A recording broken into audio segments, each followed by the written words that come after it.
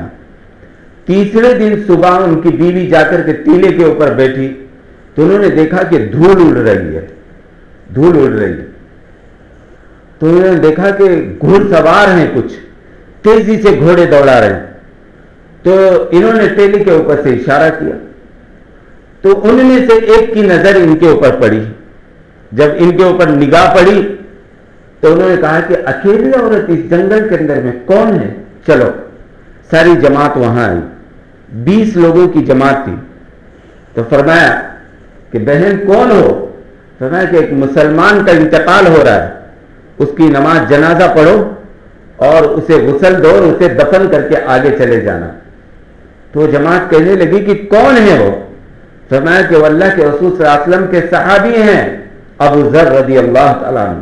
ساری جماعت دھاڑے مار مار کر رونے لگی کہ وہ صحابی اس جنگل کے اندر میں۔ قریب گئے تو آخر وقت کے اندر میں تھے حضرت ابو ذر رضی اللہ تعالیٰ عنہ۔ تو فرمایا کہ کون آیا ہے؟ تو فرمایا کہ عبداللہ بن مسعود، سعید بن جبیر، ایسے بڑے بڑے صحابہ کی جماعت۔ فرمایا کہ آپ کہاں سے آئے؟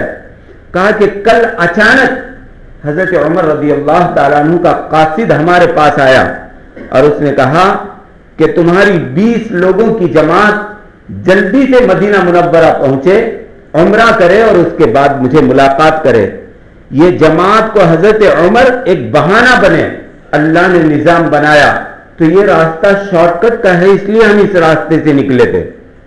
بہرحال حضرت ابو ذر رضی اللہ عنہ کا انتقال ہو گیا، انہوں نے غسل دیا، غسل دینے کے بعد ان کو دفن کیا، کفن دے کر کے دفن کیا، ان کی نماز جنازہ پڑھی۔ وہیں ربضہ جنگل کے اندر میں آج بھی حضرت ابو ذر غفاری رضی اللہ تعالیٰ عنہ کی قبر بنی ہوئی ہے، بالکل سیدھی سادہ سی، خیبر سے تھوڑا سا آگے ان کی قبر بنی ہوئی ہے۔ جب ان کو دفن کر کے یہ لوگ نکلنے لگے تو ان کی بیٹی نے کہا یا عم، اے میرے چچا، آپ لوگوں کا کھانا تیار ہے، کھانا کھا کر کے جائیں۔ تو حضرت عبداللہ بن مسعود رضی اللہ تعالیٰ عنہ کو، واہ ابو ذر، موت پہ بھی اپنی سخاوت نہیں بھولا تو، موت پہ بھی اپنی مہمان نوازی نہیں بھولا تو۔ سخی آدمی اللہ کو پسند ہے، بخیل سے اللہ نفرت کرتے ہیں۔ سخی آدمی اللہ کو پسند ہے، بخیل سے اللہ تبارک و تعالیٰ کو نفرت ہے۔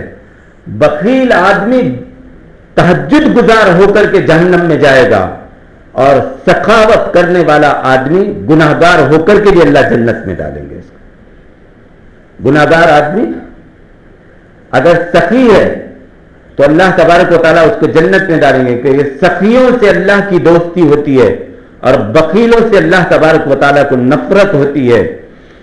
حضرت موسیٰ علیہ السلام کی پوری قوم جو انہوں نے محنت کر کے تیار کی تھی، اس پوری قوم کو گمراہ کرنے والا سامری نام کا ایک جادوگر تھا، اس نے پوری قوم کو گمراہ کیا۔ جب پوری قوم گمراہ ہو گئی تو اللہ تبارک و تعالیٰ کی طرف سے حکم آیا کہ ان سب کو قتل کر دو۔ یہ بچڑے کی پوجا پاٹ میں لگ گئے۔ حضرت موسیٰ علیہ السلام کہنے لگے کہ اللہ، بہت سالوں کی محنت کے بعد یہ 70,000 لوگ تیار ہوئے ہیں، ان کو قتل کروں گا تو مجھے نبی ماننے والا اور آپ کو اللہ ماننے والا کون رہے گا؟ اللہ نے کہا ان سب کی سزا ان کی گردن اڑا دو۔ موسیٰ علیہ السلام کہنے لگے اللہ معاف کر دو، تو اللہ تبارک و تعالیٰ نے کہا کہ وہ امت آگے آ رہی ہے، بڑے بڑے گناہ کر کے آ کر کے کہے گی کہ اللہ میری توبہ، میں انہیں معاف کر دوں گا، تیری امت کی سزا موت ہے۔ سب کو قتل کروایا، 70,000 پورے قتل کروائے، اور ان کو گمراہ کرنے والا سامری، اللہ نے کہا کہ اس کو چھوڑ دو۔ موسیٰ علیہ السلام پریشان کہ اللہ جس نے گمراہ کیا اس کو سب کو مارنے کو کہا اور اس کو آج آپ چھوڑنے کے لیے کہہ رہے ہیں۔ اللہ تبارک و تعالیٰ نے کہا کہ یہ سخی ہے اور سخی کے اوپر دنیا میں میرا عذاب نہیں آیا کرتا، اسے تو چھوڑ دو، یہ اپنی موت مر کر کے میرے پاس آئے گا، میں اس کو یہاں نپٹ لوں گا۔ سخی آدمی پر دنیا میں عذاب نہیں آیا کرتا۔ حضرت ابو ذر غفاری رضی اللہ تعالیٰ عنہ کا کیسا یقین ہے کہ اللہ کے نبی نے کہا ہے تو ظاہر بات ہے کہ مجھے غسل دینے والے، کفن دینے والے اور مجھے یہاں پر نماز جنازہ پڑھنے والے لوگ آئیں گے، ایسا یقین صحابہ کرام رضی اللہ اجمعین کا تھا۔ اس کے مقابلے میں ہم اعمال کے اوپر ہمارا یقین نہیں، اسباب کے اوپر ہمارا یقین جمع ہوا ہے.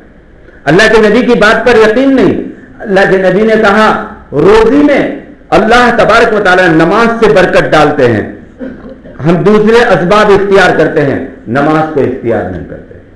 اللہ کے نبی نے کہا صدقے سے اپنے بیماروں کا علاج کرو، اچھے سے اچھا ڈاکٹر تلاش کرتے ہیں لیکن صدقہ دینے کی توفیق نہیں ہوتی. اللہ کے نبی نے کہا کہ اس رات کے اندر میں مغفرت ہوتی ہے، جو مانگو گے اللہ تبارک و تعالیٰ دیتا ہے. تو آج کی رات بھی اگر یقین ہوتا تو مسلمان اللہ کے سامنے رو رو کر گزار دیتا. یقین کی کمی کی وجہ سے پوری رات آدمی غفلت کے اندر میں گزار دیتا ہے. پوری رات غفلت میں گزر جاتی ہے. یا تو ادھر ادھر کی باتیں کریں گے، یا تو سو جائیں گے، یا تو آدھی رات جاگ کر کے فجر کی نماز چھوڑ دیں گے. وہ آدھی رات کا جاگنا، عبادت کرنا، فجر کی نماز اگر چھوڑ دی تو اس سے بڑے گناہ کے اندر میں مبتلا ہو گیا. فجر کی نماز اگر ضائع ہو گئی تو یہ پوری رات کی عبادت اس نماز کے برابر ہو نہیں سکتی، کیونکہ وہ فرض ہے. اور یہ رات کا عبادت کرنا، اللہ کے سامنے ذکر و اذکار کرنا، قرآن کی تلاوت کرنا، یہ تو نفل کے اندر میں شمار ہوگا. اور کتنے نفل پڑھو ایک فرض کے برابر نہیں ہو سکتا. رمضان کا ایک فرض روزہ آدمی نے جان بوجھ کر کے ترک کر دیا، پوری زندگی نفل روزے رکھتا رہے، پوری زندگی نفل روزے رکھتا رہے، اس ایک روزے کا بدل اللہ تبارک و تعالیٰ کے پاس سے نہیں دے سکتا. فرض کا یہ مقام. بہرحال آج کی رات مغفرت کی رات، آج کی رات بخشش کی رات، آج کی رات عطا کی رات، آج کی رات دعاؤں کے قبولیت کی رات، آج کی رات اللہ تبارک و تعالیٰ کو راضی کرنے کی رات، آج کی رات آسمان سے اپنے حق میں فیصلے اتروانے کی رات، آج کی رات اللہ کو راضی کرنے کی رات، آج کی رات اپنے لیے اپنے حق میں ہدایت کے، خیر کے، بھلائی کے، امن و امان کے، سکون کے، اطمینان کے فیصلے کروانے کی رات. آج اللہ کی عطا عام طور پر اللہ تبارک و تعالیٰ نے آسمان کے دروازے کھولے ہوئے ہیں اور اللہ کی طرف سے اعلان ہو رہا ہے آؤ مجھ سے مانگو، جو مانگو گے عطا کروں گا. لیکن آج کی رات میں پوری رات آدمی اللہ کی عبادت کرتا رہے، قرآن کی تلاوت کرتا رہے، اللہ کا ذکر کرتا رہے، اللہ کے سامنے گڑ گڑاتا رہے، لیکن چند گناہ اگر اس کی زندگی کے اندر میں ہیں تو وہ آج کی رات میں بخشا نہیں جائے گا. ان میں سب سے پہلا شخص مشرک ہے، شرک کرنے والا. شرک کرنے والا آج کی رات میں نہیں، شب قدر کی رات میں بھی نہیں، رمضان کی بابرکت راتوں میں نہیں، عرفات کی رات میں نہیں، خانہ کعبہ میں بھی اگر شب قدر کی رات میں بیٹھا ہوا ہے تب بھی اللہ کی طرف سے اس کی مغفرت نہیں ہے. مشرک آدمی کے اللہ کی طرف سے مغفرت نہیں. شرک سے مراد کسی جگہ اپنا ماتھا ٹیکنا ہی نہیں ہے. شرک سے مراد کسی جگہ اپنا ماتھا ٹیکنا ہی نہیں ہے. شرک کے بہت ساری قسمیں ہیں. شرک اصغر ہے، شرک اکبر ہے. چھوٹی چھوٹی باتوں کے اوپر آدمی کا دھیان نہیں ہوتا. لیکن ایک اللہ والے کا انتقال ہوا، پوری زندگی انہوں نے عبادت کی، خوب اللہ کو راضی کیا، کئی حج کیے، کئی قرآن کی تلاوت کی، اور جب انتقال ہوا اور جب ان کو قبر کے اندر میں سلایا گیا اور جب اللہ تبارک و تعالیٰ کے سامنے ان کی حاضری ہوئی تو دوسرے دن اپنے مرید کے خواب میں آئے. مرید نے پوچھا کہ کیا معاملہ ہوا؟ کہنے لگے کہ ایک چھوٹی سی بات کے اوپر پکڑ ہوئی. فرمایا کیا تھی؟ کہ ایک رات میں نے دودھ پیا تھا اور صبح میرے پیٹ میں درد تھا. تو لوگوں نے پوچھا کہ حضرت کیا بات ہے؟ کہا رات دودھ پیا تھا اس کی وجہ سے پیٹ میں درد ہو رہا ہے. تو اللہ تبارک و تعالیٰ نے کہا کہ کیا تو نے زندگی میں کبھی شرک کیا ہے؟ میں نے کہا کہ اللہ مجھ سے اور گناہ ہو سکتے ہیں، میں نے شرک کبھی نہیں کیا. تو اللہ تبارک و تعالیٰ نے کہا یاد ہے وہ رات جس رات تم نے دودھ پیا تھا اور صبح اٹھ کر کے لوگوں کو کہا تھا رات دودھ پینے کی وجہ سے پیٹ میں درد ہے، کیا یہ شرک نہیں ہے؟ دودھ نفع نقصان کا مالک تھا. کہنے لگے اب میں کانپ گیا کہ اب کچھ خیر نہیں ہے. پھر اللہ تبارک تعالیٰ نے کہا جاؤ اتنی سی بات پر پکڑ سکتے ہیں تو اتنی سی بات پر چھوڑ دیتے ہیں. وہ رات بھی یاد کرو جس رات تم تہجد کے لیے اٹھے اور ایک بلی کا بچہ سردی کے اندر میں کانپ رہا تھا، تم نے اس کو اٹھا کر کے اپنے لحاف کے اندر میں پناہ دی تھی.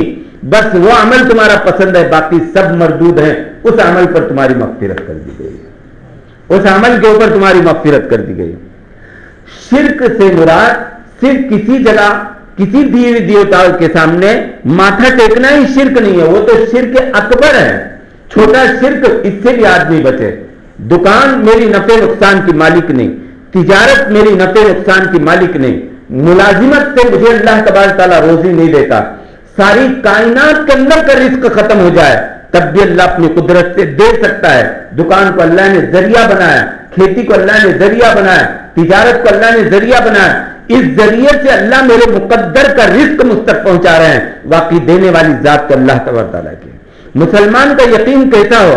حضرت عمر فرمایا کرتے تھے 1000 سال تک آسمان سے ایک بوند پانی کی نہ برسے، اللہ زمین کو تانبے کی بنا دے اور آسمان پورا لوہے کا بن جائے، اور 1000 برس تک آسمان سے ایک بوند پانی کا نہ برسے، تب بھی اللہ پوری 18,000 مخلوقات پر پالنے پر قادر ہے. اس یقین کا نام لا الہ الا اللہ محمد رسول اللہ.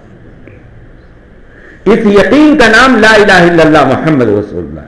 تو شرک اگر کبھی کیا ہے، مزاروں پر جانا، ماتھے ٹیکنا، مزاروں سے اپنی حاجتوں کو مانگنا، یہ شرک اکبر ہے، چھوٹا شرک نہیں ہے، یہ بڑا شرک ہے. یہ بڑا شرک ہے. اور جب آدمی کسی اللہ والے کی قبر کے اوپر جا کر کے شرک کرتا ہے تو اللہ اپنی قدرت سے اندر سے اللہ والوں کو ہٹا دیتا ہے. جب آدمی ماتھا ٹیکتا ہے تو گویا مٹی اور پتھر کے آگے ماتھا ٹیک رہا ہے. میں اس کی ایک مثال دیتا ہوں تاکہ بات آپ کو سمجھ میں. حضرت مولانا اشرف علی صاحب تھانوی رحمۃ اللہ علیہ کے پاس ایک حجام آیا کرتا تھا اور ہر بدھ کو آیا کرتا تھا. ہر بدھ کو آ کر کے آپ کے سر کے بال مونچھ وغیرہ بنا کر کے جایا کرتا تھا. ایک دن وہ منگل کے دن آ گیا. حضرت اشرف علی صاحب تھانوی رحمۃ اللہ نے کہا کہ آپ منگل کو کیسے آئے؟ تو کہنے لگا کہ مجھے کل سفر پہ جانا ہے اس لیے آج آیا ہوں. بیچ میں ایک بات سن لو، منگل کے دن کو حدیث کے اندر میں خون کا دن کہا گیا ہے. منگل کے دن کو حدیث کے اندر میں خون کا دن کہا گیا ہے. سیرت حلویہ کتاب کا نام ہے، اس میں یہ روایت موجود ہے، حدیث موجود ہے کہ منگل کے دن ناخن نکالنے سے، سر کے بال کاٹنے سے اور دنیا کے اندر میں بہت ساری ایسی چیزوں سے اللہ کے نبی نے منع کیا ہوا ہے. ایک صحابی ناخن نکال رہے تھے تو دوسرے صحابی نے کہا کہ آج کیا دن ہے؟ وہ کہتے کیا دن ہے؟ کہا منگل ہے. تو کہتے کیا ہوتا ہے؟ پیر منگل بدھ سب اللہ کے ہیں، تو منگل کے دن ناخن نکالنے سے کیا فرق پڑتا ہے؟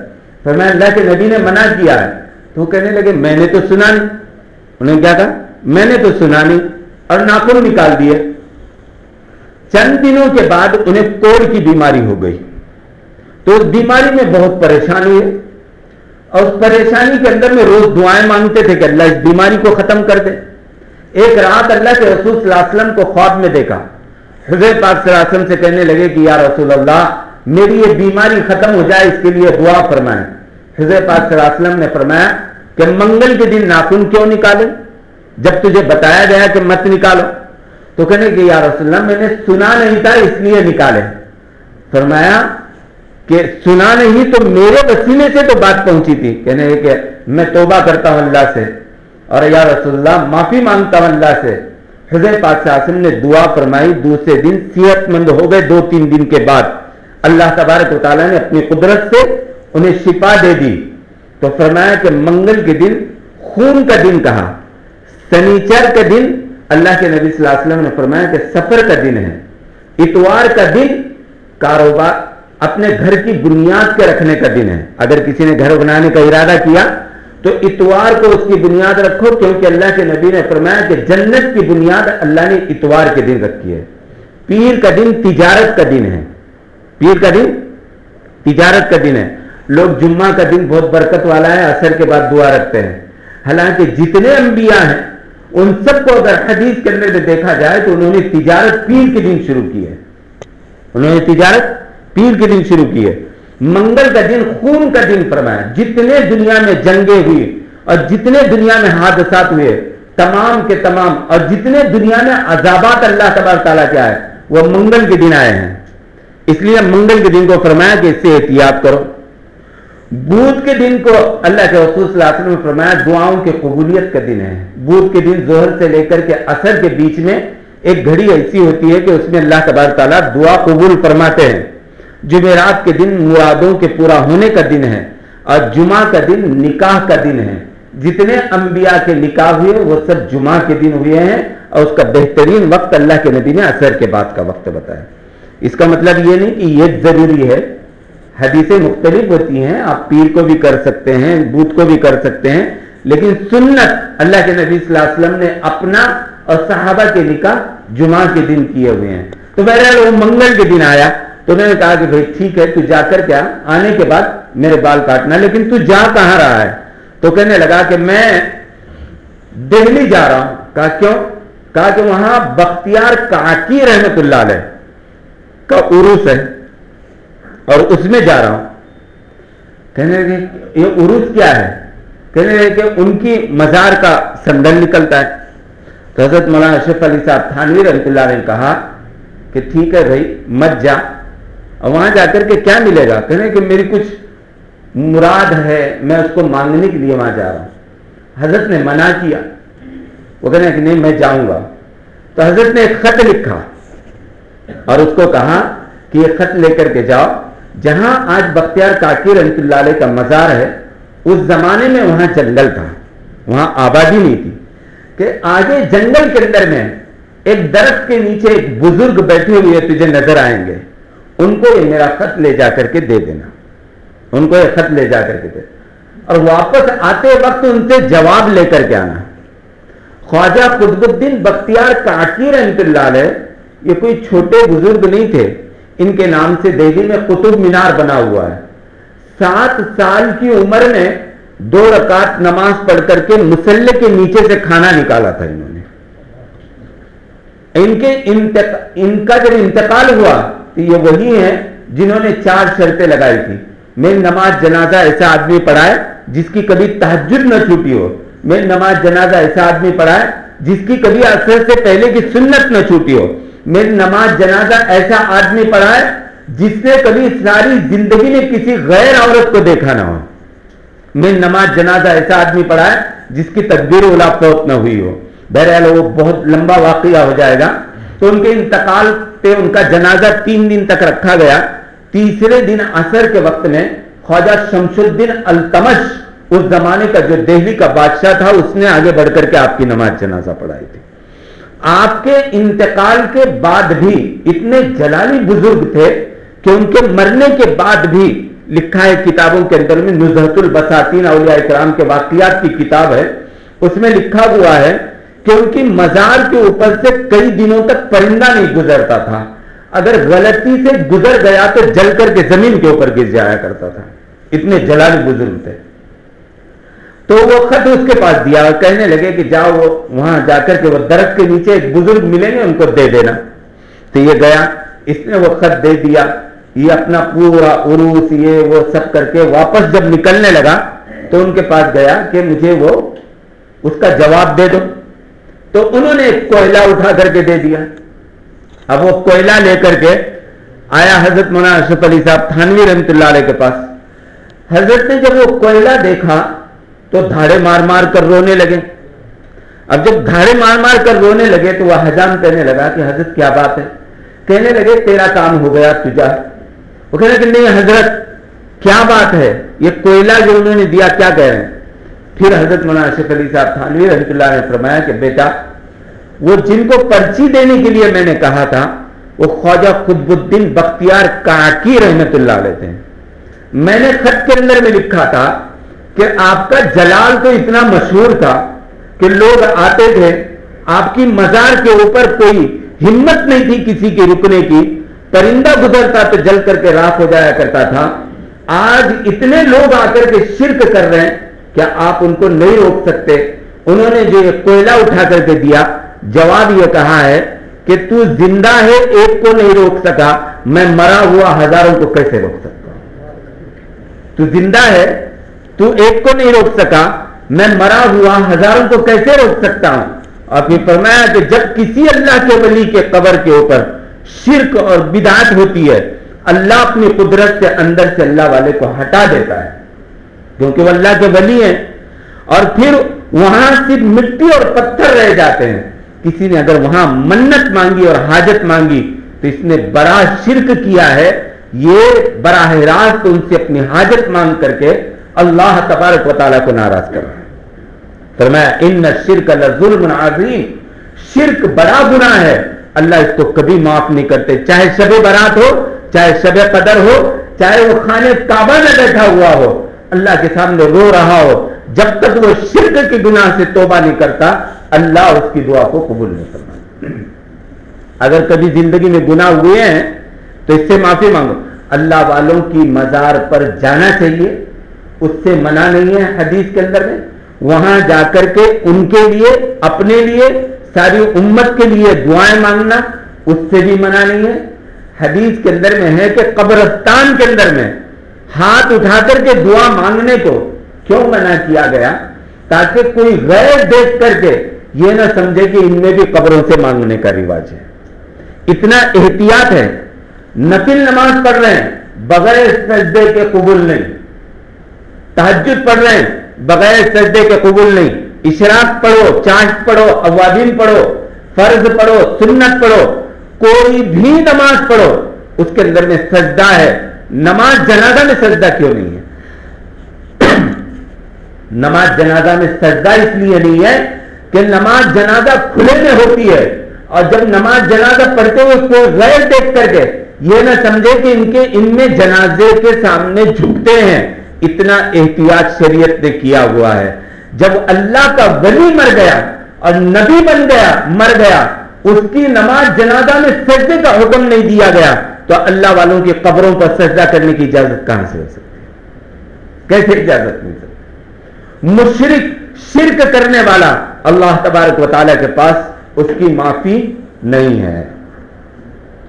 دوسرا شخص تکبر کرنے والا، دوسرا شخص تکبر کرنے والا، متکبر آدمی. حضرت پاک صلی اللہ علیہ وسلم نے فرمایا ٹخنے سے نیچے تکبر کے طور پر پاجامہ لٹکانے والا یا پینٹ پہننے والا، اس کی اللہ تبارک و تعالیٰ کے پاس آج کی رات میں مغفرت نہیں ہے. اگر آپ کی تکبر کی نیت نہیں ہے، گھمنڈ کی وجہ سے آپ نے نہیں پہنا ہے، تو اس حدیث کے اندر میں نہیں آتے ہیں. لیکن تکبر کی نیت اگر ہے تو پھر اللہ تبارک و تعالیٰ کے پاس آج کی رات کے اندر میں اس کی مغفرت نہیں ہے. متکبر آدمی، تکبر کرنے والا، گھمنڈ کرنے والا، میں کچھ ہوں، میرے اندر میں کچھ ہے، یہ اللہ کو ہرگز پسند نہیں ہے. حضرت پاک صلی اللہ علیہ وسلم نے فرمایا تکبر اللہ کی چادر ہے، اور جو اس میں پیر ڈالے گا اللہ اس کو پھاڑ کر کے رکھے گا. تکبر اللہ کی چادر ہے، اور جو اس میں پیر ڈالے گا اللہ اس کو پھاڑ کر کے رکھے گا. تکبر کرنے والا، گھمنڈ کرنے والا آدمی چاہے کوئی ہو، اللہ تبارک و تعالیٰ کو پسند نہیں ہے. میں ایک مثال دے کر کے آپ کو یہ بات سمجھاتا ہوں. حضرت ابو عبداللہ اندلسی رحمۃ اللہ علیہ، اتنے بڑے شیخ ہیں. اندلس اسپین کا ایک شہر ہے، اسپین کا ایک شہر ہے اندلس. وہاں کے بہت بڑے اللہ والے، ان کے مریدین کی تعداد 7 لاکھ کے قریب تھی. کتنے؟ 7 لاکھ ان کے مریدین تھے. ان کے ہزاروں مدرسے تھے اس زمانے میں. انہوں نے ہزاروں مکاتب بنائے ہوئے تھے اس زمانے کے اندر میں. بڑے بڑے علماء ان سے مرید تھے. ان کے مریدین کے اندر میں حضرت شبلی رحمۃ اللہ علیہ ہیں. ان کے مریدین کے اندر میں حضرت جنید بغدادی رحمۃ اللہ علیہ ہیں. حضرت شیخ زکریا صاحب رحمۃ اللہ علیہ نے ایک کتاب لکھی ام الامراض. اس کتاب کے اندر میں اس واقعے کو لکھا، اور حضرت شبلی رحمۃ اللہ علیہ خود اس واقعے کے بیان کرنے والے ہیں. ایک مرتبہ انہوں نے ارادہ کیا بغداد سے حج پر جانے کا، سفر کا ارادہ ہے. سفر میں جب نکلے تو ان کے ساتھ بہت سارے ہزاروں کی تعداد میں مریدین نکلے کہ شیخ کے ساتھ حج کرنے کا موقع مل رہا ہے. ہزاروں کی تعداد میں مریدین ان کے ساتھ میں نکلے. سفر شروع ہوا. سفر اس زمانے میں ہوائی جہاز کا اور ریل کا اور موٹار کا نہیں ہوا کرتا تھا. پیدل سواریوں کے اوپر لوگ سفر کیا کرتے تھے. اب جب سفر شروع کیا تو بستیوں سے گزر رہے ہیں. ایک بستی یہود و نصارہ کی آئی، اس بستی سے گزرے. آگے تھوڑی دور جانے کے بعد اور ایک بستی نظر آئی. اس بستی کے اندر میں نماز کے لیے یہ لوگ رکے. تو وضو کے لیے پانی تلاش کرنے لگے. تو ایک کنواں تھا, اس کنویں کے اوپر چند لڑکیاں پانی بھر رہی تھی. تو انہوں نے کہا کہ تھوڑی دیر رک جاؤ, یہ پانی بھر کر کے چلی جائیں, اس کے بعد ہم وضو کر لیں گے.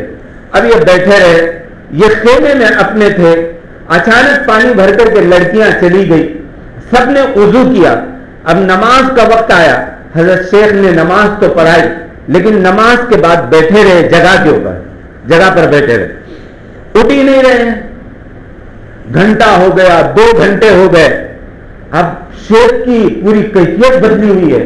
تو حضرت شبلی رحمۃ اللہ علیہ قریب گئے اور ہمت کر کے پوچھا کہ حضرت آگے سفر کرنا ہے اور آپ اس جگہ پر بیٹھے ہوئے ہو, آپ کا پورا مزاج متغیر ہو گیا ہے, آپ بدل چکے ہو, کیا بات ہے؟ تو کہنے لگے کہ میں اپنی کیفیت کو کب تک چھپاؤں گا. اس کنویں کے اوپر ایک لڑکی پانی بھر رہی تھی, میں نے اس کو دیکھا, میرے دل کے اندر میں اس لڑکی کی خواہش اور خوبصورتی دل میں گھر کر گئی ہے, اور میں یہاں سے آگے سفر نہیں کر سکتا.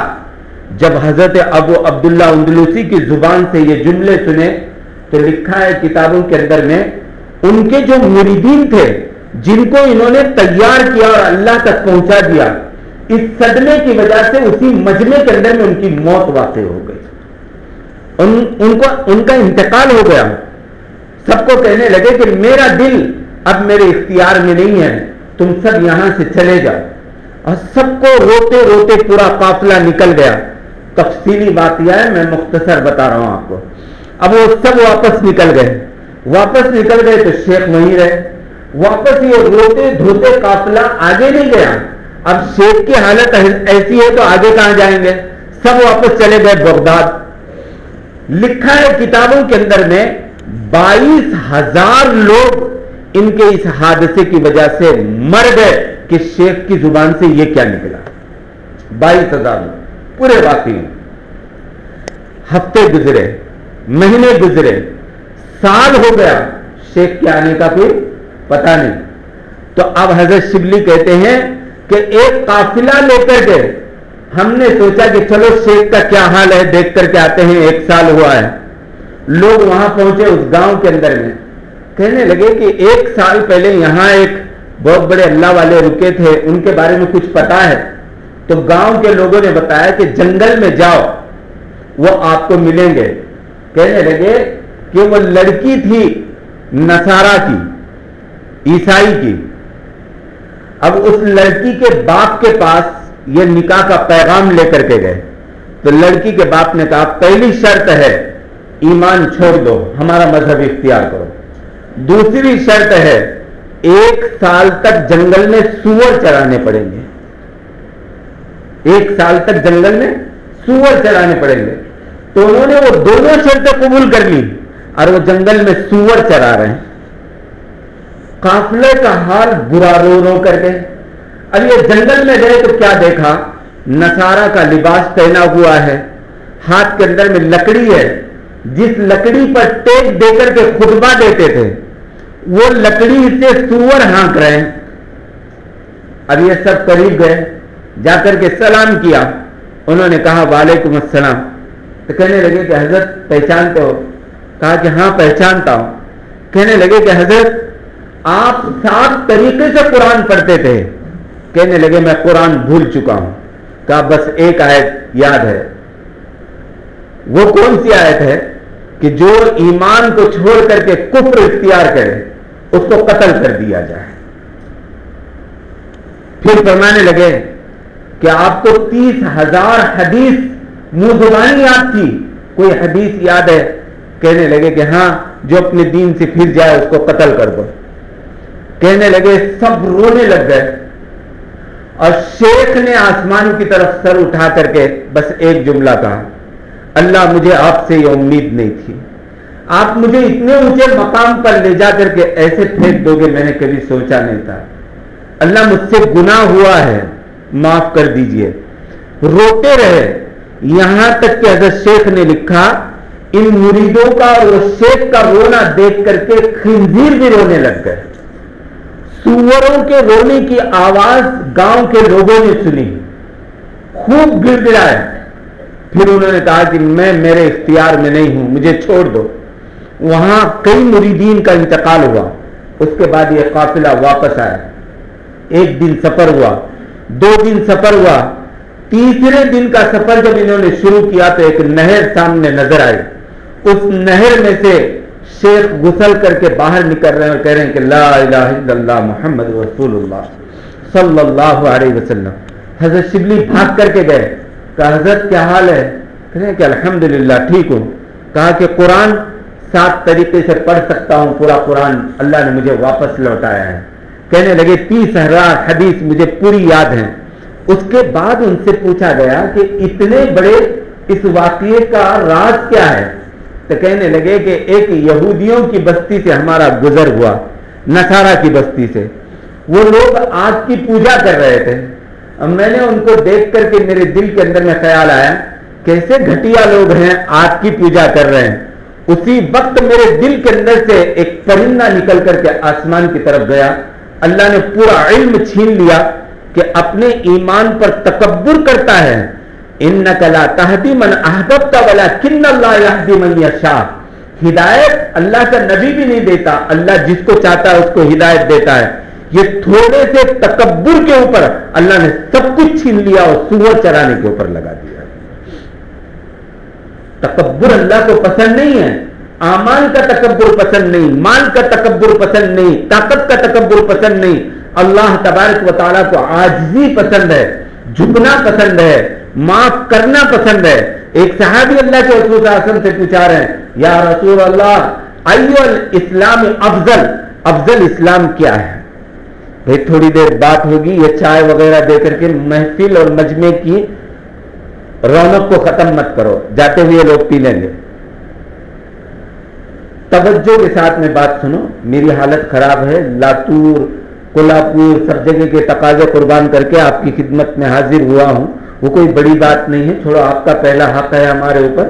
اب میں بولنے کی طاقت میں نہیں ہوں, پہلے ہی بولا تھا, پھر بھی وہ مائک ڈسٹرب کر رہا ہے, کیا بول رہا ہوں سمجھ میں نہیں آ رہا ہے. اس میں آپ لوگ تھوڑا سا توجہ سے تھوڑی دیر سنیں, انشاءاللہ آپ کا بھی نفع ہوگا. میں خود بھی اس کا محتاج ہوں, اللہ مجھے بھی اس کی عمل کی توفیق دے دے.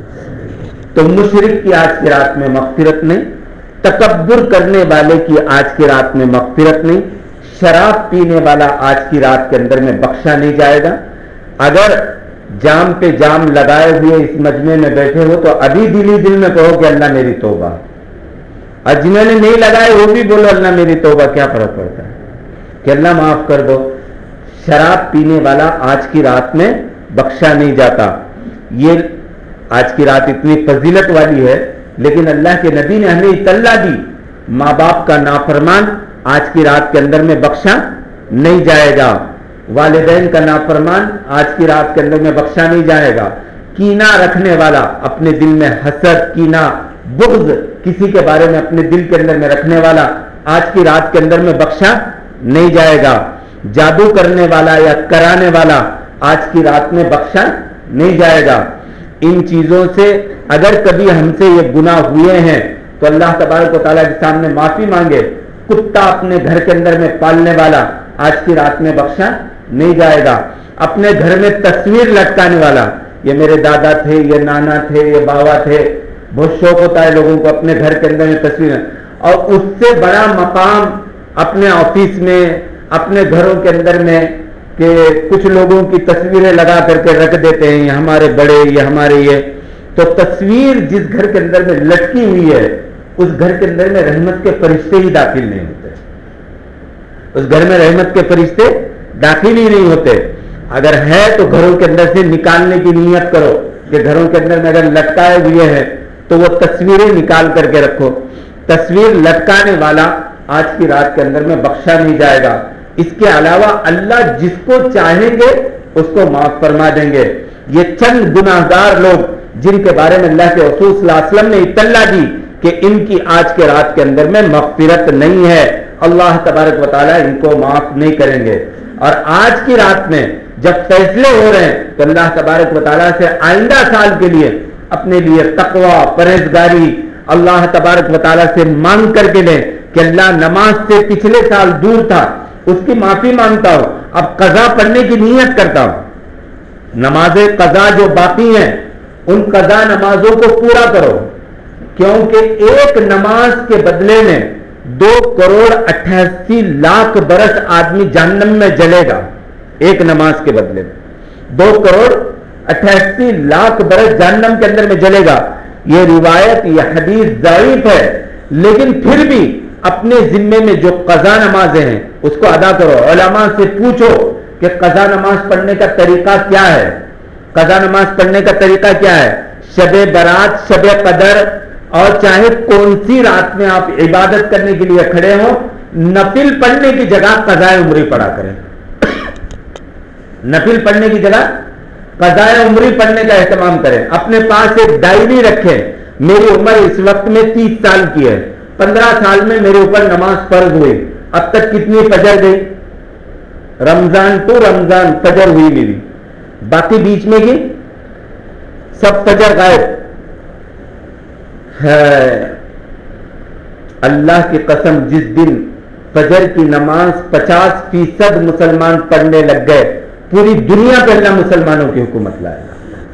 حضرت جی مولانا یوسف صاحب رحمۃ اللہ علیہ فرمایا کرتے تھے، مولانا عمر صاحب پالنپوری رحمۃ اللہ علیہ فرمایا کرتے تھے، مولانا انعام الحسن صاحب رحمۃ اللہ علیہ فرمایا کرتے تھے، فجر کی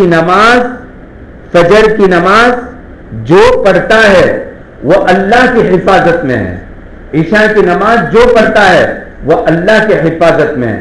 اب جو فجر کی نمازیں چھوٹی ہیں، ان فجر کی نمازوں کو قضا پڑھنے کا اہتمام کرو۔ مسلمان ہو اور فجر کی نماز چھوٹے، ایسا ہو نہیں سکتا۔ مسلمان ہو، عشاء کی نماز چھوٹے، ایسا ہو نہیں سکتا۔ نماز چھوڑ کر کے چاہے دنیا میں کتنا کما لو، اللہ کی قسم اس میں برکت نہیں ہوگی۔ اب نماز پڑھ کر کے تھوڑا کما لو، اللہ اس کے اندر میں برکت ڈال دے گا۔ فجر کی نماز کے بعد اللہ تبارک و تعالیٰ کے صبح کے وقت میں تو پرندے بھی نکل جاتے ہیں، سورج نکلتے ہی پرندے اپنے گھونسلوں سے باہر نکل جاتے ہیں اور پکارنے لگتے ہیں، چڑیا، طوطا، مینا، بلبل سب پکارنے لگتے ہیں، اور انسان ہو کر کے فجر کی نماز چھوڑ کر کے بستر کے اندر میں پڑا رہتا ہے آدمی۔ فرشتے، آدمی کہتا ہے کہ اٹھنا نہیں ہوتا، آدمی کیا کہتا ہے؟ اٹھنا نہیں ہوتا فجر کی نماز کو۔ اللہ کی قسم تو اٹھتا نہیں ہے، اللہ تجھے سلاتا ہے، کیونکہ اللہ کے سامنے صبح تیرا کھڑا ہونا اللہ کو پسند نہیں، اللہ کو پسند نہیں۔ 3 حدیث ہے، ایک حدیث ہے اللہ کے رسول صلی اللہ علیہ وسلم نے فرمایا فجر کی نماز میں کچھ لوگ ایسے ہوتے ہیں کہ فرشتے کہتے ہیں کہ ان کو اللہ حکم دیتے ہیں کہ ان کو جگاؤ، ان کو اٹھاؤ، ان کی صبح صبح سورج دیکھنا، ان کو میرے سامنے کھڑا ہونا مجھے پسند ہے۔ فرشتے آ کر کے اس بندے کو اٹھا دیتے ہیں، وہ کتنا بھی تھکا ہوا ہو وہ اٹھ جاتا ہے اور مصلی کے اوپر کھڑا رہ جاتا ہے۔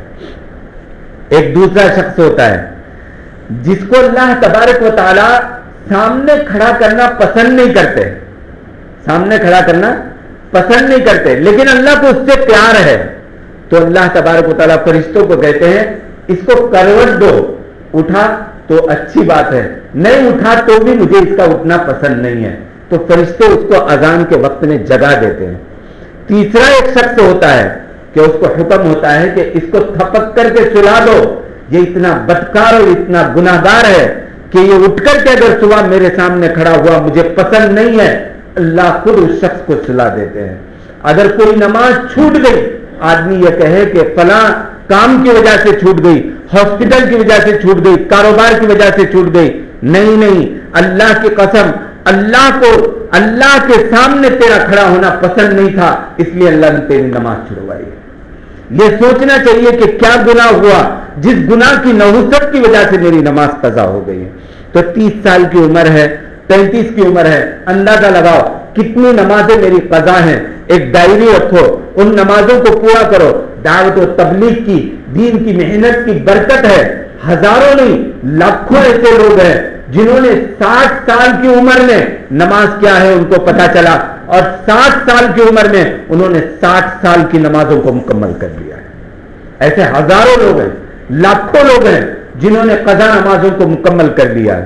تو بڑی رات کے اندر میں بجائے دگانا تیگانا پڑھنے کے قضائے عمری پڑھ کے اپنے پاس اس کا ریکارڈ رکھو کہ 30 سال کی عمر میں ایک سال میں 360 دن ہیں، تو 360 نمازیں میری فجر کی، ظہر کی، عصر کی قضا ہیں، اب اس کو موت سے پہلے مجھے پڑھنا ہے، اور نیت کر کے 2 دن آپ نے قضا نماز پڑھی، تیسرے دن موت آ گئی، پوری نمازیں پڑھنے کا ثواب اللہ تعالیٰ پوری نمازیں پڑھنے کا ثواب، آپ کی نیت تھی نا پورا کرنے کی، اس کو اللہ کے پاس سہولت ہے، اللہ تبارک تعالیٰ کے پاس سہولت ہے، اور اللہ اس کا بدل دیتے ہیں، اللہ اس کا بدل دے۔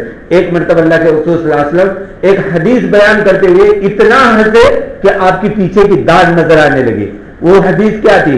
حضور پاک صلی اللہ علیہ وسلم نے فرمایا کل قیامت کے دن ایک شخص کو اللہ تبارک تعالیٰ کہیں گے یہ تیرا نام اعمال ہے، یہ تیرا نام اعمال ہے، اس کے اندر میں جو تو نے گناہ کی ہے وہ سب لکھے ہوئے ہیں، تو خود پڑھ کے سنا۔ اب وہ پڑھنا شروع کرے گا اور پڑھتے پڑھتے جہاں بڑا گناہ آئے گا اس کو چھوڑ دے گا اور چھوٹے چھوٹے گناہ پڑھتا رہے گا۔ اللہ کہیں گے اچھا اچھا، بڑے بڑے گناہ چھوڑ دے گا۔ آخر میں اللہ تبارک و تعالیٰ کہیں گے کہ اچھا میرا بندہ تیرے جتنے گناہ ہیں وہ سب کو میں نے نیکیوں سے بدل دیا، تو فوراً وہ کہے گا کہ اللہ میرے بڑے میں نے پڑھے نہیں ہیں، وہ ابھی ویسے ہی باقی ہیں، میں نے ابھی بڑے پڑھے نہیں ہیں، ویسے ہی باقی ہیں۔ تو اللہ کے رسول صلی اللہ علیہ وسلم نے فرمایا اللہ اپنے بندوں سے اتنی محبت کرتے ہیں کہ اس کا نام اعمال اس کے ہاتھ میں دے کر کے اللہ کہیں گے کہ پڑھو پڑھو، تو وہاں بھی آدمی اللہ کے سامنے بھی چیٹنگ کرے گا، اور وہاں اللہ ایسے بہت بندے ہیں۔ ہمارے حضرت مولانا صاحب رحمۃ اللہ فرمایا کرتے تھے ایک آدمی کو پوری زندگی جھوٹ بولنے کی عادت تھی، بات بات کے اوپر جھوٹ بولتا تھا، اور اس کا نام ہی پڑ گیا تھا جھوٹا، اور اس کا انتقال ہوا۔ اب جب قبر کے اندر میں سلا کر کے لوگ 40 قدم دور جاتے ہیں تو منکر نکیر آتے ہیں، فرشتے آئے کہنے لگے من ربو کا، یا اٹھ کر کے بیٹھا کہنے لگے کون ہو تم لوگ؟ کہا کہ ہم سوال پوچھنے آئے، تم سے پہلے جو آ کے گئے وہ کون سے؟ بولنے لگے اب بھی 5 منٹ پہلے چاہے تھے، سونے دو۔ مولانا صاحب رحمۃ اللہ فرماتے تھے فرشتے کہنے لگے کہ اللہ ہم سے پہلے اور کون مقرر ہیں، وہ کب آئے تھے؟ اللہ نے کہا کہ میرے بندے کو جھوٹ بولنے کی عادت ہے، چھوڑ، میرے بندے کو جھوٹ بولنے کی عادت ہے، اس کو چھوڑ دو۔ تو اللہ تبارک تعالیٰ اپنے بندے کے انتظار میں ہے، توبہ کے انتظار میں۔ آپ صرف کوشش کرو، اللہ تبارک تعالیٰ انعام دے دے گا، صرف کوشش کرنے پر اللہ تبارک و تعالیٰ کی طرف سے ملے گا۔ اللہ کے پاس آپ کا توبہ کرنا، نیت بھی اللہ کے پاس بہت بڑی بات ہے۔ حضرت عمر رضی اللہ تعالیٰ عنہ مدینے کی گلیوں کے اندر میں جا رہے ہیں، آپ گزر رہے ہیں، سامنے سے ایک شرابی آیا، اب اس نے دیکھا کہ حضرت عمر، اور حضرت عمر کا کوڑا بہت مشہور تھا، تو اس نے اپنے بغل کے اندر میں بوتل دبا لی، چھپا لی، اور کہنے لگا کہ اللہ عمر کے کوڑوں سے حفاظت فرما، میں سچی توبہ کرتا ہوں آئندہ کبھی شراب نہیں پیوں گا، آئندہ کبھی شراب نہیں پیوں گا۔ حضرت عمر رضی اللہ تعالیٰ عنہ کے قریب سے جب گزرا تو حضرت عمر رضی اللہ تعالیٰ نے دیکھا، کہنے لگے کہ کہاں جا رہا ہے؟ کہنے لگا کہ حضرت کہیں نہیں جا رہا ہوں تھوڑا سا۔ کہا کہ بغل میں کیا چھپا رکھا ہے؟ اب یہ سوچنے لگا کہ پکڑا گیا، تو کہنے لگا یہ سرکہ ہے، سرکہ۔ حضرت عمر نے کہا بوتل نکال کر کے دکھا۔ جب اس نے بوتل نکالی، اب کھولتے ہوئے ڈر رہا ہے، جب اس کو کھولا تو اللہ نے اس شراب کو سرکے کے ساتھ میں بدل دیا تھا۔ جس نے حضرت عمر کے کوڑے کے ڈر سے توبہ کی، اللہ اس کی اتنی مدد کر رہا ہے۔ سچے دل سے گناہوں پر توبہ کریں گے تو اللہ کیا دے گا؟ سچے دل سے گناہوں پر توبہ کریں گے تو اللہ تبارک و تعالیٰ کی طرف سے کیا انعامات ملیں گے؟ بخشش کی رات ہے، مغفرت کی رات ہے، توبہ کی قبولیت کی رات ہے، اور اپنی زندگیوں کے اندر میں اپنے گناہوں سے توبہ کر کے اللہ سے تعلق جوڑ لو۔ اللہ کی قسم یہ وقت قرب قیامت کا وقت ہے، یہ وقت مسلمانوں کی آزمائش کا وقت ہے۔ اللہ کی طرف سے جو ایمان والوں کے اوپر حالات ہیں یہ امتحان کے حالات ہیں، یہ چھوٹے چھوٹے جو عذابات اللہ کی طرف سے آ رہے ہیں، کبھی مسلمان بچیوں کے عصمتوں پر ڈاکے پڑ رہے ہیں، کبھی مسلمانوں کو زندہ جلایا جا رہا ہے، کبھی مسلمانوں کو مارا جا رہا ہے، یہ صرف اللہ ہمیں سمجھانے کے لیے چھوٹے چھوٹے جھٹکے دے رہے ہیں۔ فَلَنُذِيقَنَّهُم مِّنَ الْعَذَابِ الْأَدْنَىٰ دُونَ الْعَذَابِ الْأَكْبَرِ، اگر چھوٹے جھٹکوں میں نہیں سمجھو گے تو اللہ کہہ رہے ہیں کہ تمہارے اوپر دردناک عذاب اتار دیا جائے گا۔ پھر وہ وقت ایسا ہوتا ہے کہ آدمی اس وقت روتا ہے، گر گراتا ہے۔ اللہ تبارک و تعالیٰ کہتے ہیں ہم نے تمہیں بہت مہلت دے رکھی تھی، جب کسی جگہ کے لوگ نماز پڑھ سکتے ہوں پھر بھی نماز نہ پڑھیں، جب کسی جگہ کے لوگ روزہ رکھ سکتے ہوں پھر بھی روزہ نہ رکھیں، جب کسی جگہ کے لوگ دعوت و تبلیغ کا کام کر سکتے ہوں اور پھر بھی کام نہ کریں، جب کسی جگہ کے لوگ زکات دے سکتے ہوں اور پھر بھی زکات نہ دیں، اللہ ایسے حالات پیدا کر دیتا ہے کہ یہ نماز پڑھنا چاہتے ہیں، اللہ ایسے حالات پیدا کر سکتا ہے کہ ان کی نماز پڑھنے کو اللہ ان کی اجازت نہیں دیتا۔ یہ روزہ رکھنا چاہتے ہیں۔ اسپین اور سمرقند یہ دو شہر ایک وقت میں ایسے تھے، مدینہ دین ایک جگہ ہجرت، دین ایک جگہ نہیں رکتا، دین پہلے کہاں ہے؟ مکہ مکرمہ کے اندر میں آیا۔ اللہ کے نبی صلی اللہ علیہ وسلم مکے کے اندر میں پیدا ہوئے، مکے میں دین کی محنت شروع ہوئی، لیکن مکے والوں نے اس کی ناقدری کی تو اللہ نے ہجرت کرائی، مدینہ منورہ اللہ کے رسول صلی اللہ علیہ وسلم کو بھیج دیا۔ مدینہ پھر دنیا میں دین کے پھیلنے کا مرکز بنا اور کئی سال تک مدینہ منورہ مرکز رہا دین کے پھیلنے کا، لیکن جب واقعہ کربلا ہوا، حسن حسین کی شہادت ہوئی، اس کے بعد حضرت عثمان کی شہادت ہوئی، حضرت علی کی شہادت ہوئی، یہ جب شہادتیں ہوئی تو دین وہاں سے ہجرت کر کے اسپین چلا گیا۔ کہاں گیا؟ اسپین۔ اسپین کسی زمانے میں ایسا تھا کہ ہزاروں کی تعداد میں مسجدیں تھیں، ہزاروں کی تعداد میں مسجدیں تھیں، ایک ایک وقت میں مسجد میں 50-50 ہزار بچے مکتب پڑھا کرتے تھے۔ کتنی؟ 50-50 ہزار بچے مکتب پڑھا۔ لیکن آہستہ آہستہ وہاں کے لوگوں کی زندگیوں کے اندر میں دین کی ناقدری آئی، دین کی ناقدری آئی۔ اللہ نے ایسے حالات لائے کہ آج اسپین کے اندر میں مسجدیں ٹینس کلب اور شراب کے کلب بنی ہوئی ہے۔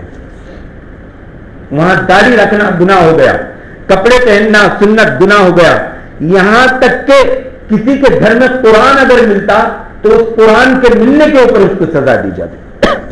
کبھی اپنی تاریخ بھی پڑھا کرو۔ وہاں سے دین ہجرت کر کے سمرقند اور بخارا گیا۔ سمرقند اور بخارا کئی سالوں تک دین کے مرکز رہے۔ امام بخاری وہاں پیدا ہوئے، جتنے بڑے بڑے اللہ والے ہیں، امام ابو حنیفہ ہیں، یہ تمام کے تمام اللہ والے وہاں سے دین کو لے کر کے پوری دنیا کے اندر میں چلتے رہے۔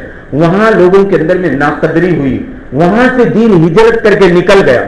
اللہ کی قسم، اللہ نے اس ملک کی زمین کو وہ شرف دیا کہ 100 سال پہلے، 120-130 سال پہلے اللہ نے یہاں سے دین کے ایسے لوگ پیدا کیے، مولانا قاسم صاحب نانوتوی، مولانا حسین احمد مدنی، مولانا شبیر احمد عثمانی، مولانا علی میاں ندوی، مولانا الیاس صاحب رحمۃ اللہ علیہ، حضرت شیخ زکریا صاحب رحمۃ اللہ علیہ، ایسے بڑے بڑے اللہ والے پیدا ہوئے کہ ان کے ذریعے سے اللہ نے پھر پورے دنیا کے اندر میں دین کو زندہ کیا، پورے دنیا میں دین زندہ ہوا۔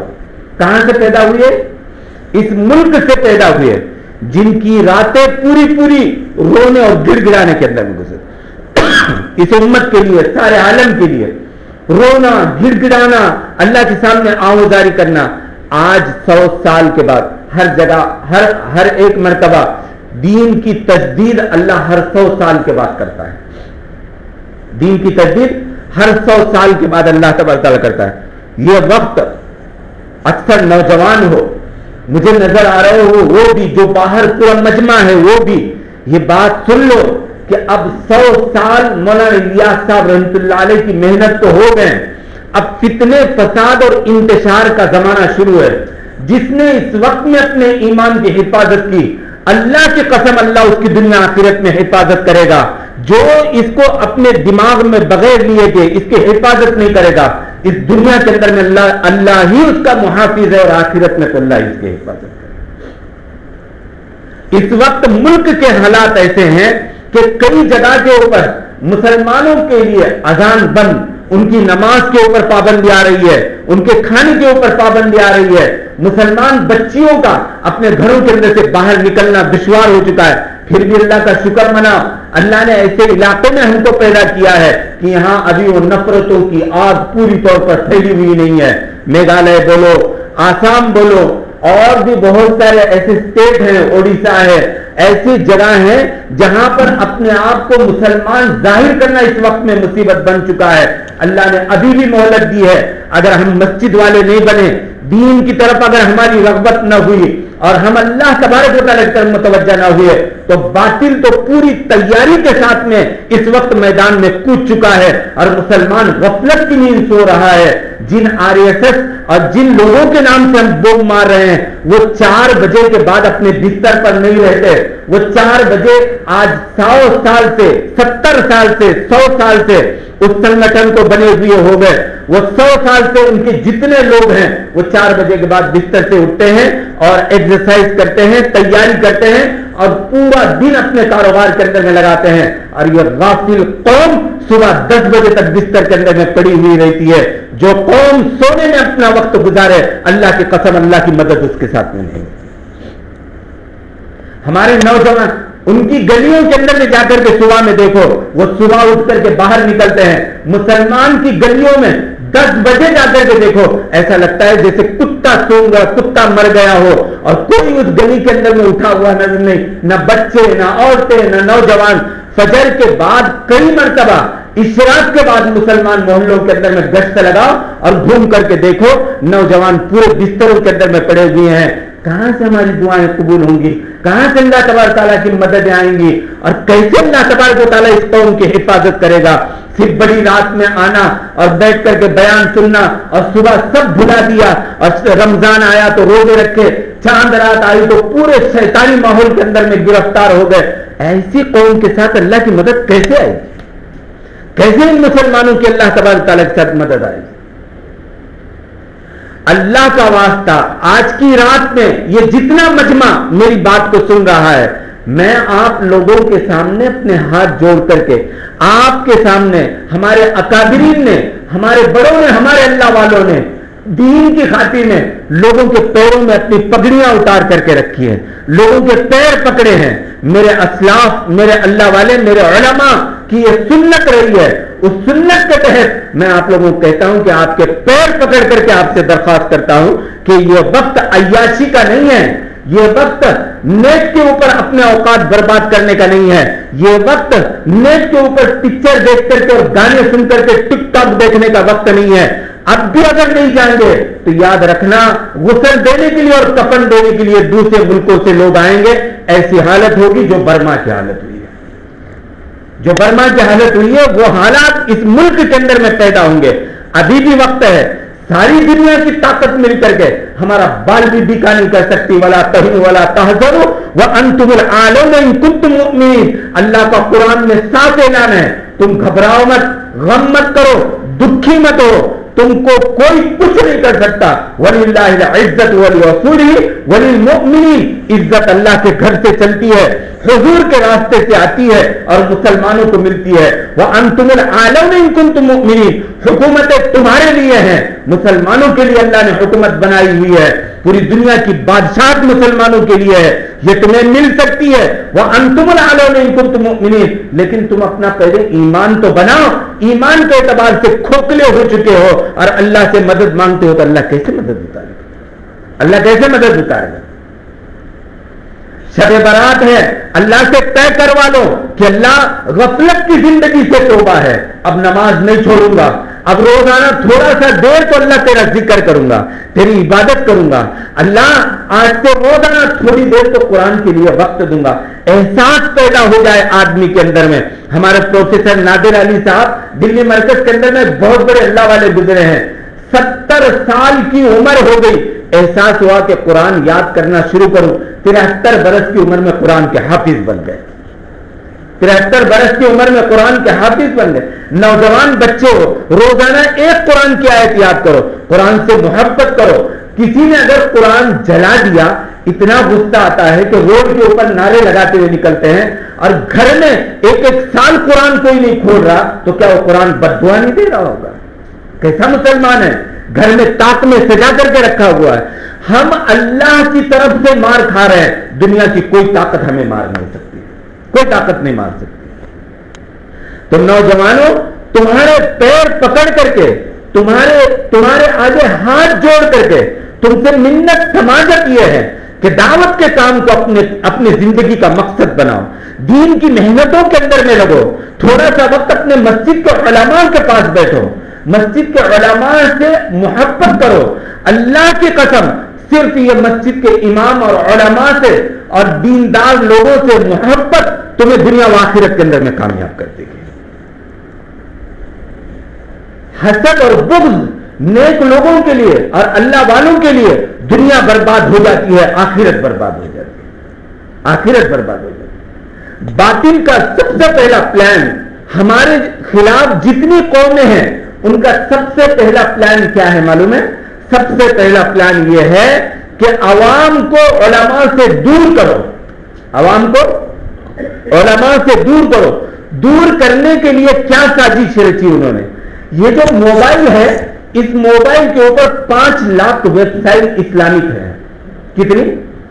5 لاکھ اسلامک ویب سائٹ ہیں, اور ان 5 لاکھ کے اندر میں 3.5 لاکھ یہودی چلاتے ہیں. کتنے؟ 3.5 لاکھ یہودی چلاتے ہیں. کئی مرتبہ ایسی حدیث سامنے آتی ہے اور اس کے نیچے لکھا ہوا ہوتا ہے کہ بخاری شریف. اب بخاری جس نے پڑھی ہے اس کو پتا ہے کہ یہ بخاری میں حدیث ہے کہ نہیں ہے.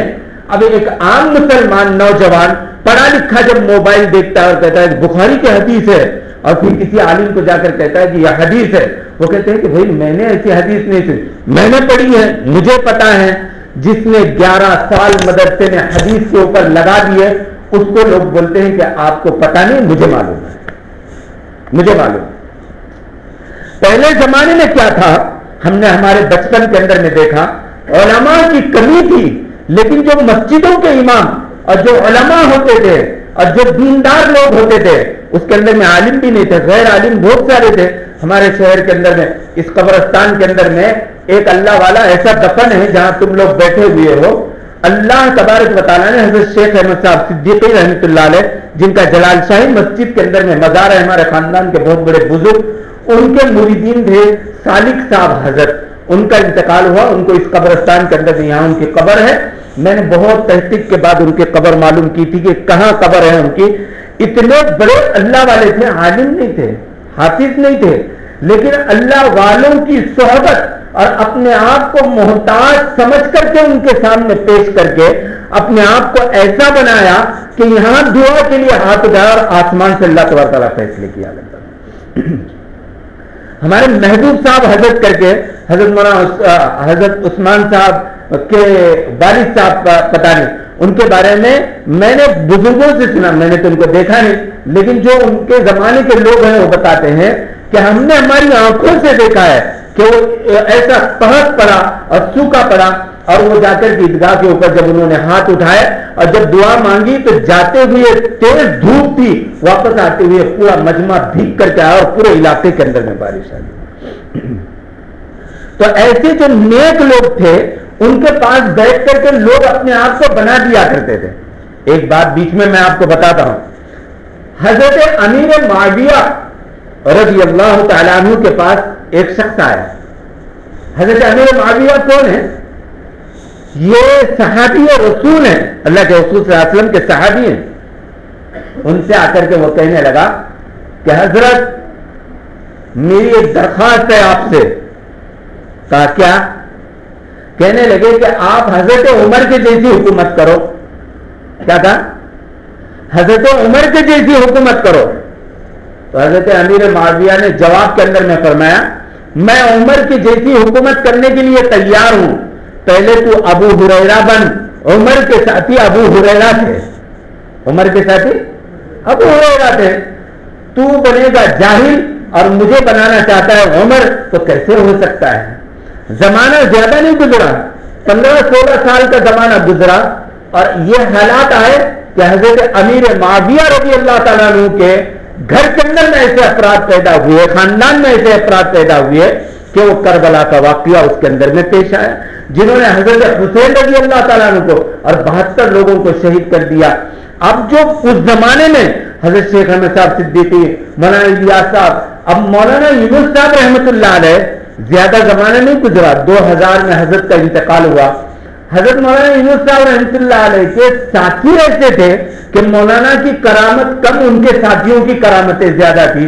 اب کوئی اگر آج کے دور میں یہ کہے کہ میں مولانا یونس صاحب کے جیسے مولانا ڈھونڈ رہا ہوں دنیا کے اندر میں، حضرت شیخ زکریا کے جیسے ساتھی ڈھونڈ رہا ہوں، تو اس کو پہلے مولانا الیاس صاحب کے جو ساتھی تھے میاں جی محراب اور میاں جی عظمت اللہ، اس کو پہلے وہ بننا پڑے گا، اس کے بعد مولانا الیاس صاحب رحمۃ اللہ علیہ اس کو ملیں گے۔ آج جو علماء ہیں یہی اس زمانے کے بڑے اللہ والے ہیں سمجھ کر کے اپنے آپ کو محتاج بنا کر کے ان کے سامنے اپنے آپ کو پیش کرنا پڑے گا۔ زمانہ بدلتا جائے گا نا۔ حدیث کے اندر میں آتا ہے قیامت سے پہلے ایک ایسا زمانہ آئے گا کہ ایک عورت اور ایک آدمی راستے کے اوپر بدکاری کر رہے ہوں گے، اور یہاں تک کہ اگلی بات یہ ہے کہ وہ زنا کرنے والے کوئی اور نہیں، سگے بھائی بہن ہوں گے۔ زنا کرنے والے کوئی اور نہیں، سگے بھائی بہن ہوں گے۔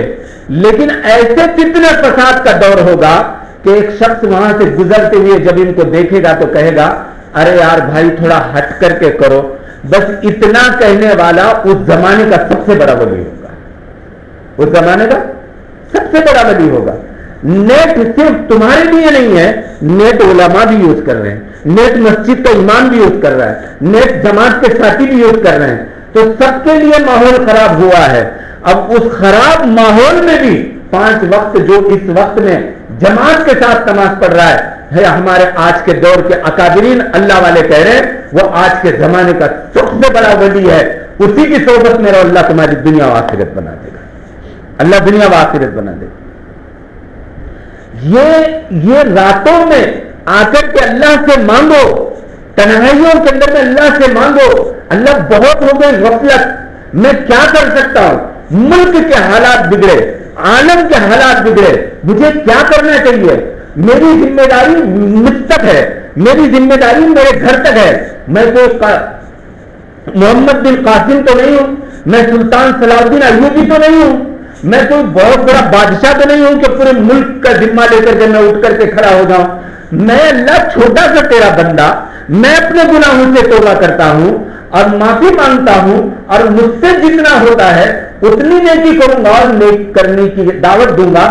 اس عمل کو اللہ پسند کر کے پوری دنیا کے حالات کو بدل سکتا ہے، یاد رکھو میری بات۔ اللہ بس انتظار میں ہے، زمین اس وقت میں تھک چکی ہے مسلمانوں کا ظلم دیکھتے دیکھتے، مسلمانوں کا ظلم دیکھتے دیکھتے زمین تھک چکی ہے۔ برما کے حالات تم نے نیٹ پر دیکھے ہوں گے، لیکن برما کے حالات پیدا ہوئے کب؟ 2013-14 کے اندر میں، اور 1974 کے اندر میں 35 سال پہلے حضرت علی میاں ندوی نے یہی بات برما کے اندر میں بیان میں کہی تھی۔ مولانا الیاس صاحب رحمۃ اللہ علیہ نے جماعت بنائی اور علی میاں ندوی اس جماعت کے ذمہ دار تھے، وہ جماعت وہاں برما میں گئی، کبھی یوٹیوب کھولو تو اس کے اوپر بیان ڈالو، برما علی میاں ندوی کا بیان، آپ کو آج بھی وہ بیان سننے ملے گا۔ حضرت نے 35 سال پہلے اور 50 سال پہلے وہاں کے لوگوں کو کہا تھا کہ دیکھو اگر تم نے دین کو نہیں اپنایا، اگر تم نے دعوت و تبلیغ کا کام نہیں کیا، اگر تم دین کے اوپر زندگیاں نہیں گزارو گے تو ایک وقت میری آنکھ دیکھ رہی ہے وہ آئے گا کہ تمہاری لاشیں پڑی رہے گی، دفن کرنے والا کوئی نہیں ملے گا۔ لوگوں نے کان دھیان نہیں دیا، لوگوں کا تو حال ہے نا، بولتے رہتے ہیں، چلتے رہتے ہیں، اپنی زندگی گزارتے رہنے کا۔ بس وہ ہوا ایک ایک قبر کے اندر میں 500 لاشیں ایسی جلا کر کے ڈال دی گئی، انہیں غسل نصیب نہیں ہوا، انہیں کفن نصیب نہیں ہوا۔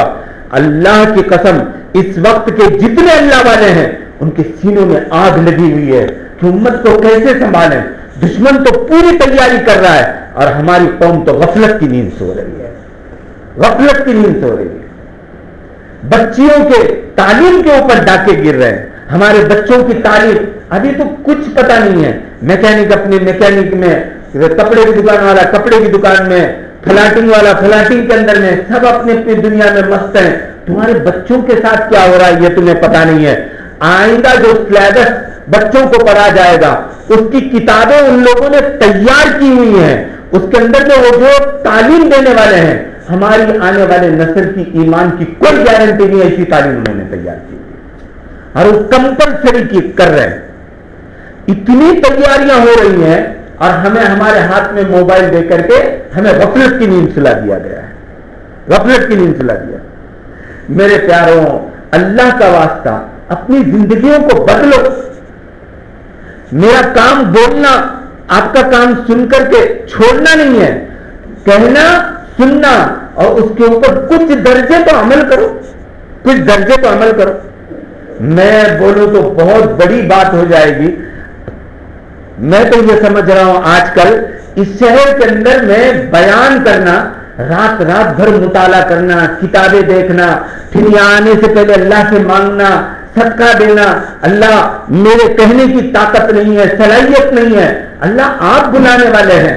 اللہ مجمع کو ہدایت دے دیجئے. رونا، گڑ گڑانا، کتابوں سے ڈھونڈ ڈھونڈ کر کے معتبر باتیں نکالنا اس شہر کے اندر میں ایسا ہو چکا ہے جیسے قبرستان والوں کے سامنے بیان کرنا. قبرستان میں جا کر کے بیان کرو اور نکل جاؤ. کس کو کیا پڑنے والا ہے؟ مردوں کے اوپر کیا گزرے گی؟ نوجوانوں کے آگے ہاتھ جوڑ رہے ہیں، گڑ گڑا رہے ہیں. 25 سال زندگی کے صرف بیان کرتے اور مطالعہ کرتے اور لوگوں کو سمجھاتے سمجھاتے گزر گئے. آخر میں اس سے کچھ نفع لینے کے بجائے لوگوں نے انگلیاں اٹھانا شروع کر دی. یہ سنت ہے، اس پر ہمیں اعتراض نہیں ہے، اس پر اعتراض نہیں ہے. اللہ کے نبی کو چھوڑا نہیں لوگوں نے. ان پر کیسے کیسے جادوگر کے الزامات لگے، زنا کے الزامات لگے ان کے گھر والوں کے اوپر.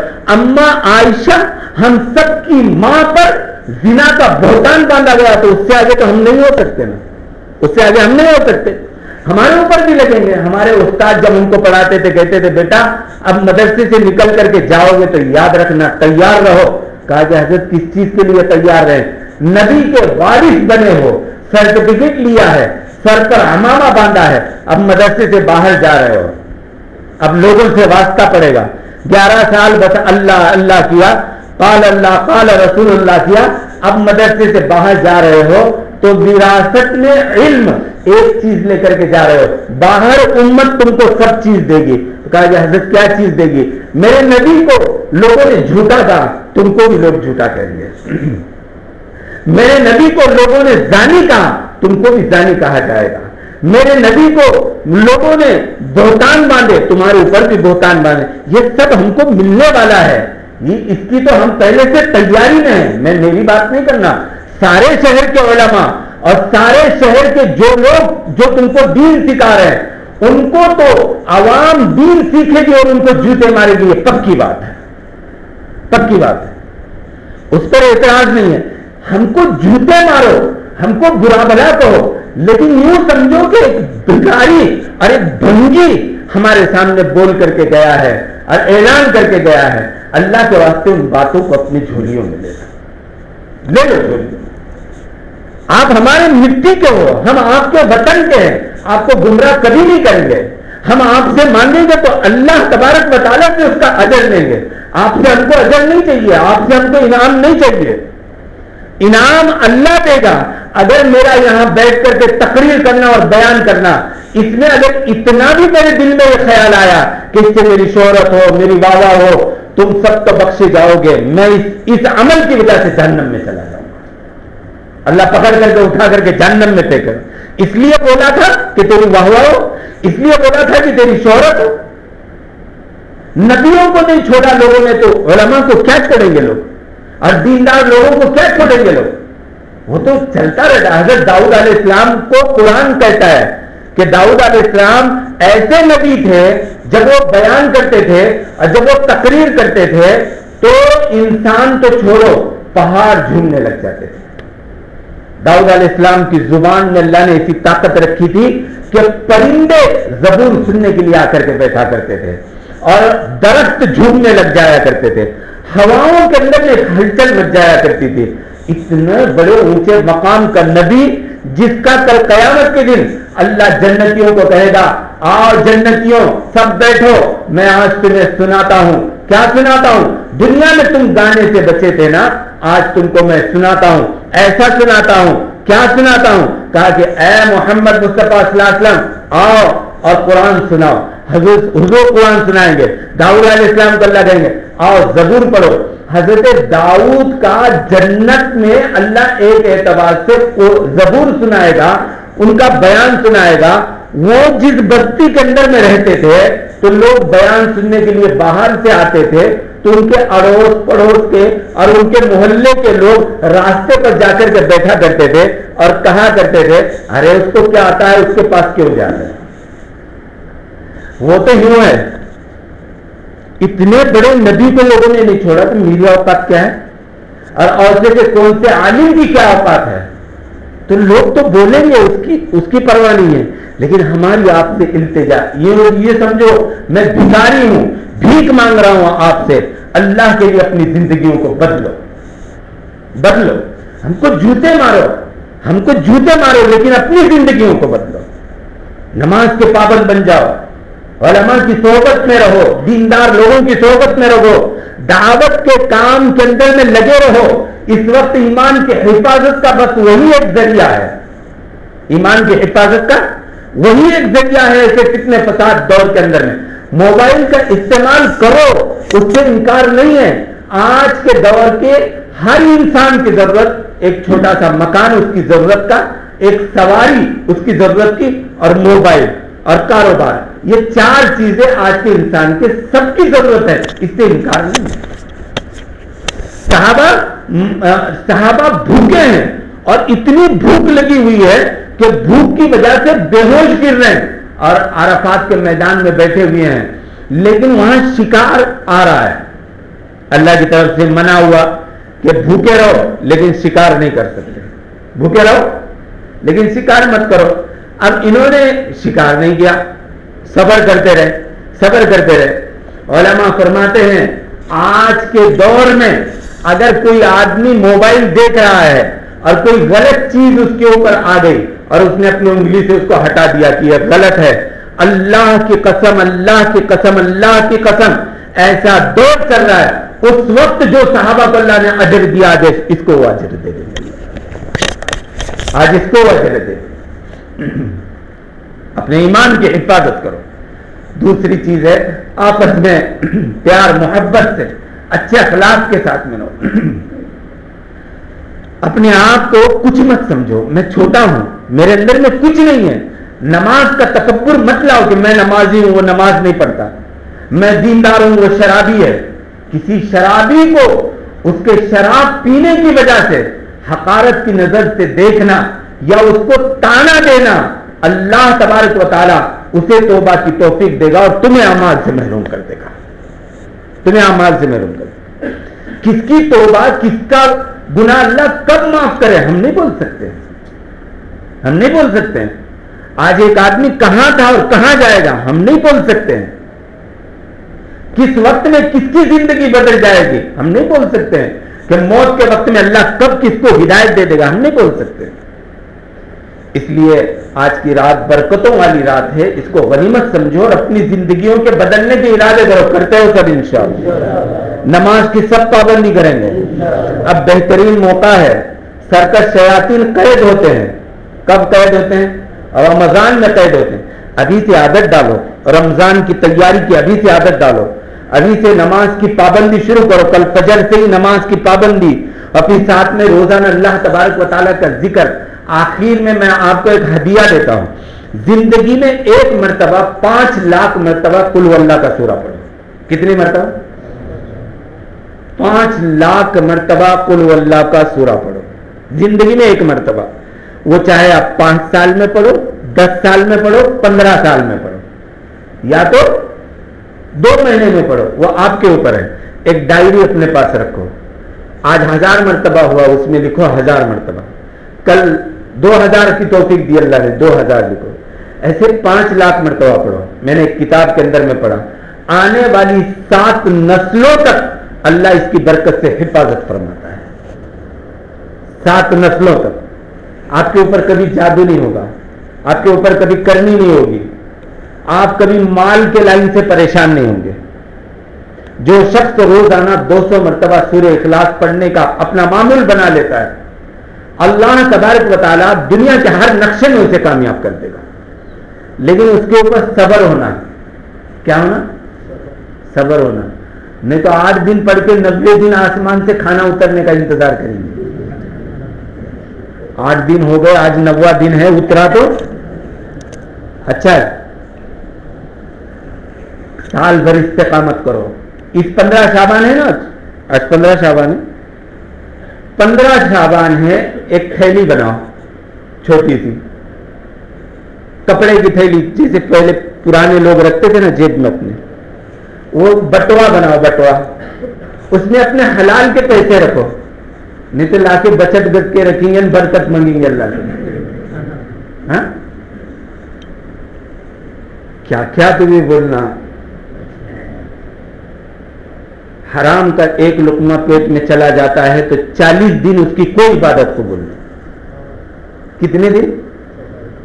40 دن اس کی کوئی عبادت قبول نہیں. یہ جو بچت گٹ ہے نا، بچت گٹ، یہ پورا بچت گٹ کا پیسہ بالاجی مندر کا اور دوسرے 2-3 مندروں کا ہے، اور یہ باضابطہ پلاننگ ہے مسلمانوں کو سود میں مبتلا کرنے کی. کیونکہ جس آدمی کی زندگی کے اندر میں سود، زنا، شراب، یہ 3 چیزیں آ گئی، اس کو اپنا دشمن پیدا کرنے کی ضرورت نہیں، یہ اللہ کے عذاب کا شکار ہونے والا ہے، اللہ کے عذاب کا شکار ہونے والا ہے. گھر کی عورتوں کو مسلمانوں کے گھر سے نکالنے کا بہترین پلان بنایا انہوں نے، اور اس میں مسلمان مبتلا ہو گیا. گھر گھر کے اندر میں انہوں نے بچت گٹ پہنچا دیا. اپنی گھر کی عورتوں کو سمجھاؤ، فاقہ کاٹیں گے لیکن اس عمل کو نہیں کریں گے، فاقہ کاٹیں گے لیکن اس عمل کو. کچھ دن کر کے دیکھو، کسی گھر کے اندر میں 3 دن کا فاقہ ہے، حدیث ہے، اپنی طرف سے نہیں بتا رہا ہوں، اللہ کے نبی صلی اللہ علیہ وسلم نے فرمایا کسی گھر میں 3 دن کا فاقہ ہے کہ صبح بھی چولہا نہیں جلا، شام میں بھی چولہا نہیں جلا، دوپہر میں بھی نہیں جلا. 1 دن گزر گیا، 2 دن گزر گئے، 3 دن گزر گئے، 4تھے دن آسمان میں اللہ اعلان کرتے ہیں میرے بندے کے اوپر فاقہ آیا لیکن اس نے حرام کو اپنایا نہیں اور کسی کے آگے سوال نہیں کیا. 1 سال کی حلال روزی سے گھر بیٹھے پہنچانے کا انتظام کرو. معمولی بات نہیں ہے. ان عورتوں کو جا کر کے ان کو سمجھاؤ یہ حرام ہے، حرام ہے، حرام ہے. 1 بیرل دودھ کے اندر میں اگر 1 شراب کا قطرہ ڈالا جائے پورا بیرل خراب ہو جائے گا. اگر آپ صبح سے شام تک دھوپ میں محنت کر کے 500 روپے کما کر کے لائے ہو اور اس میں بچت گٹ کے 100 روپے ملا دیے، یہ 500 حرام ہو جائے گے. اب جب حرام غذا پیٹ میں جائے گی تو دعاؤں کی قبولیت کہاں سے ہوگی؟ کیسے اللہ تبارک تعالیٰ دعائیں قبول کرے گا؟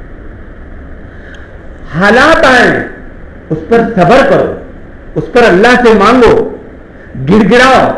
جتنا یقین بچت گٹ کے پیسوں پر ہے اتنا ہی یقین نماز پر لاؤ کہ نماز سے میرے مسئلے آ گئے. بہرحال حرام سے بچنا ہے، اللہ اس سے ساری امت کی حفاظت کرنا ہے. آدمی جب پریشان ہوتا ہے تو اس کو سمجھتا نہیں میں کیا کروں، تو وہ اس کے اندر میں مبتلا ہو جاتا ہے. لیکن ایسے حالات میں اللہ کی طرف متوجہ ہو اور اللہ سے مانگو اور اللہ سے کہو کہ اللہ میں امتحان کے قابل نہیں ہوں، میری حفاظت فرما. یہ اللہ سے کہو. ایک تھیلی بناؤ کپڑے کی اور بس 1 سال عمل کرو، آئندہ شب برات میں میرے سے ملو تو تم یہ کہو گے کہ واقعی میں نے اس پر عمل کیا، لیکن 1 دن بھی چھوڑنا نہیں. ایک تھیلی بنا، پھر تم کو بھی لوگ ایسا ہی بولیں گے جیسا مجھے بولتے کہاں سے آتا ہے. تم کو بھی لوگ کیا بولیں گے؟ کہاں سے آتا ہے، گاڑا کہاں سے بدلتے. ایک تھیلی بناؤ، سمجھے، اور اس تھیلی کے اندر میں اپنے حلال کے پیسے رکھو. کیا رکھو؟ حلال کے پیسے رکھو. اور حلال کے پیسوں پر فجر کی نماز کے بعد 129 مرتبہ سورہ کوثر پڑھو. کیا پڑھو؟ سورہ کوثر. انا اعطیناک الکوثر. کتنے منٹ لگتے ہیں معلوم؟ 6 منٹ لگتے ہیں. 6 منٹ لگتے ہیں. شام میں 129 مرتبہ پڑھو. اگر 2 مرتبہ ٹائم نہیں مل رہا تو چلو ایک ہی مرتبہ پڑھو 129 مرتبہ. اس تھیلی کو اپنے جیب میں رکھنا، پاکٹ جیسے رکھتے ہیں، پھر اس کے اوپر دم کر دینا، رکھ دینا. جب پیسے نکالو تو سورہ کوثر پڑھ کے نکالو، جب ڈالو تو سورہ کوثر پڑھ کے ڈالو. یہ اللہ والوں کا بتایا ہوا عمل ہے، یہ قرآن اور حدیث سے نہیں ہے، اللہ والوں کا آزمایا ہوا عمل ہے.